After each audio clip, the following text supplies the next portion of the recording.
Unbeknownst to anyone, this newspaper, dated 6th June 2006, was going to be a historic one. Now, it wasn't because of the Sensex, which had been on a downward spiral since May and had now dipped below 10k. Nor was it because of the fuel price hike, which was proposed to go from 30 rupees per litre to a staggering 32 rupees per litre, triggering nationwide protest in the process. What was of actual note though was this small article hidden in the corner of the sports section, reading, ICC is to hold their general meeting today, and among the various topics on the agenda, there was to be one that was gonna change the very way cricket was played in the future. It was a topic that was gonna start a decade-long war which would even threaten to fracture the ICC at one point.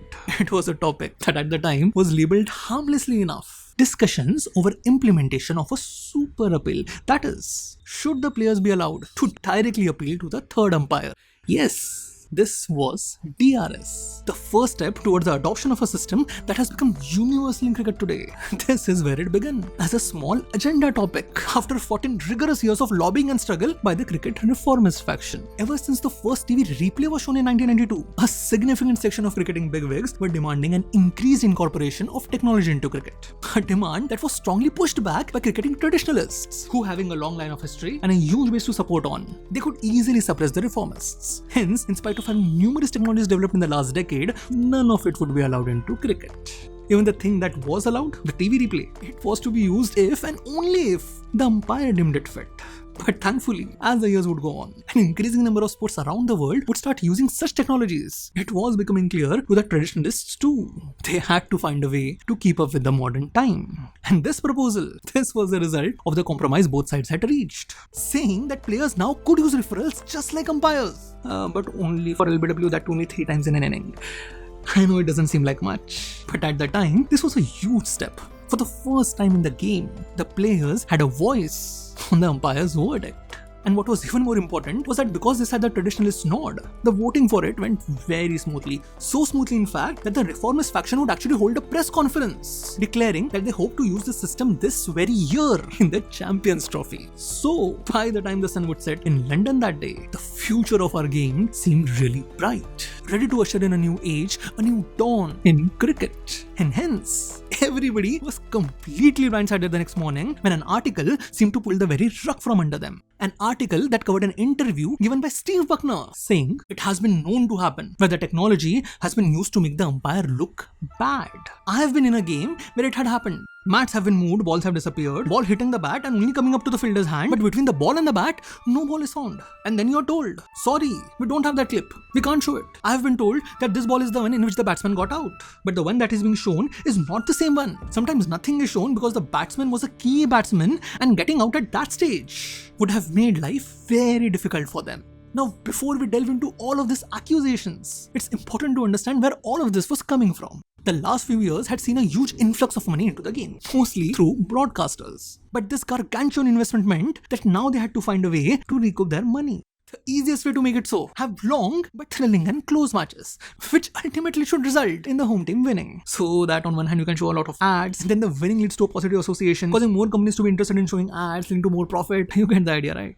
So now what happens when such a broadcaster is given the means to make matches long, exciting and close? Will they really be able to suppress their urge of putting their thumb on the scale? Will they really be able to choose morals above greed? Well, according to Steve Bucknor, the answer was a resounding no. According to him, broadcasters, even before the installment of these new rules, were already affecting the outcomes of the match through 3 separate ways. Number 1, manipulate the mat, meaning the grid that the software uses to make calculations about the LBW. Second, by purposefully hiding replays that can go against the outcome that the broadcasters want. And number 3, just outright showing the wrong ball. Now, as history has gone on to show, these mistakes have happened, especially the number 3 one, where I myself have made many videos dissecting such mistakes and their impact. But in each and every one of those incidents, nobody, absolutely nobody has gone on to say that this was a calculated, sinister conspiracy made by the producers to change the outcome of the match or to make the umpires look bad.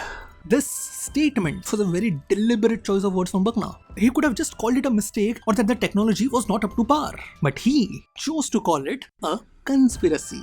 And as you can guess, such serious accusations coming from who was at the time the most experienced umpire in the world.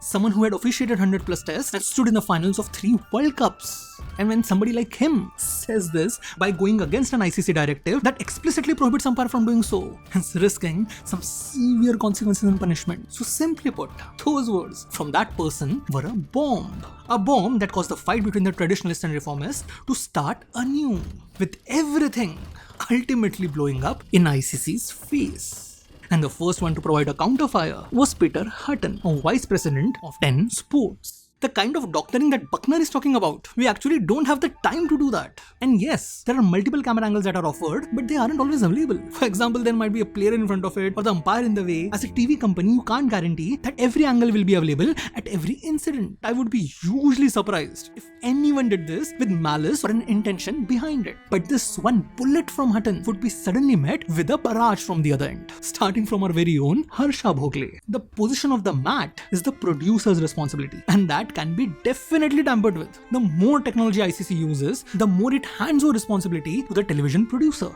The pictures you get depend on the skill of the cameraman, and the skill of the editor is required in choosing the right replay, and finally you have the director taking a call to show it. If the director is either incompetent or biased, then that is a problem. He controls what the third umpire sees. And starting from this, as many voices rose in support with Harsha, there was one that would reverberate loud enough that the opponent would be shaken to their roots. One broadcaster, speaking on the conditions of anonymity, spoke out in support of Bucknor. There have been suspicions in the past that producers, especially from certain countries, have been a touch too patriotic. They have withheld replays that have gone against their teams. Now in all of this, in the entire mess of statement uproars and clarification, the fans noticed something quite interesting actually. There was no umpire ready to speak about this publicly. Now yes, on one hand you can say that no umpire was ready to support Bucknor, but the other way of looking at it was that no umpire was ready to speak out against him. And for many, this was a form of silent acknowledgement, as if the umpires were holding a silent protest against the ICC's decision. To the public it seemed as if all Bucknor had done was say out aloud what was already being whispered in cricketing circles. This system, as it stood now, was flawed to its core,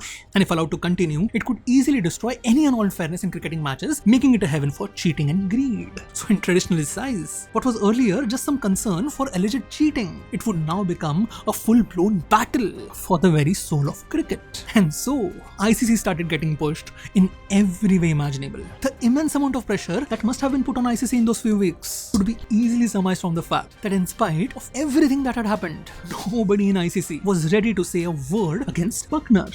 In fact, forget about saying anything or punishing him, there were rumors that they were being pushed to make him the umpire for the World Cup finals next year. And all of these rumors would prove true in the end, as by the next month, right before the July ICC meeting, the topic of using DRS in the Champions Trophy would be quietly dropped off. ICC had surrendered, deciding to take a step back and prove the feasibility of the system on lower levels of cricket. But ICC was soon to find out. Image, name and reputation, once made, are not easy to wash off. Such was the stain of Bucknor's statement that no board, no tournament, no series, even at a domestic level, was willing to try it out. It would take a full year before somebody would agree to it. That too, it would be the ECB agreeing to an English county level tournament, but there too, it would be met with such opposition on the ground that the third umpire, seemingly afraid of overruling and antagonizing his colleagues, refused to overturn any of the decisions, causing the first experimentation of the system to end up in complete failure. For all intent and purposes, it seemed like for the time being, there wasn't anything ICC could do about it.